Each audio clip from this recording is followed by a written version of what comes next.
Минута 10 секунд понадобилось боксеру из Коми Дауду Алаеву для того, чтобы отправить соперника в нокаут на вечере профессионального бокса. Встреча прошла во Владимире. Спортсмен пока в начале профессиональной карьеры, но шаг за шагом уверенно движется к своей цели – к титулу чемпиона России. Александра Головина пообщалась с победителем. Спокойно, не торопись. Ровный и спокойный тон закадровых подсказок дает понять, в победе Дауда Алаева его менеджер точно не сомневается. Хотя и таких скоропостижных результатов здесь тоже не ждали. Вместо 4 раундов, каждый из которых длится по 3 минуты, боксеру понадобилось всего минута 10. Победу нокаутом одержал Дауд Алаев! Красный угол, Сыктывкар.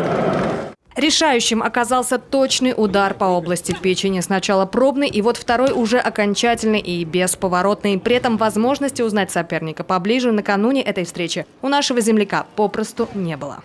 Про соперника очень мало знал, потому что там иногда может он меняться.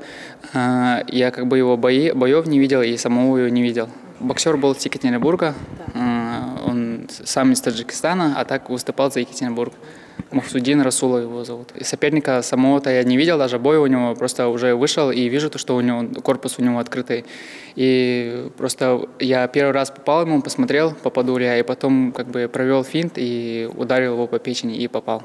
В свои 26 у него за плечами уже есть один профессиональный бой и тоже победа нокаутом. Отрабатывает удары и совершенствует технику здесь, в школе Олимпийского резерва. Под руководством хорошо известного в Коми тренера Анатолия Нефедова. В боксе спортсмен больше 10 лет. Когда-то его дядя, мастер спорта СССР, стал для него примером. Это одно из направлений Федерации бокса города Сыктывкара.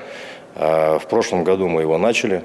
Дауд Алаев, мастер спорта России и спортсмен школы Олимпийского резерва номер 2. Дебютировал он очень красиво, хорошо. Первый бой прошел досрочной победой, второй бой также с досрочной победой. Это это новый уровень, профессиональный ринг и то, что мы ведем спортсмена именно вот на профессиональном ринге. Сейчас Дауд Алаев готовится к следующему бою. Он пройдет уже в апреле, предположительно, в Москве. Всего же на профессиональный ринг боксеру осталось выйти 6 раз, после чего его допустят до боя за титул чемпиона России. Александра Головина, Артем Соколов, телеканал Юрган.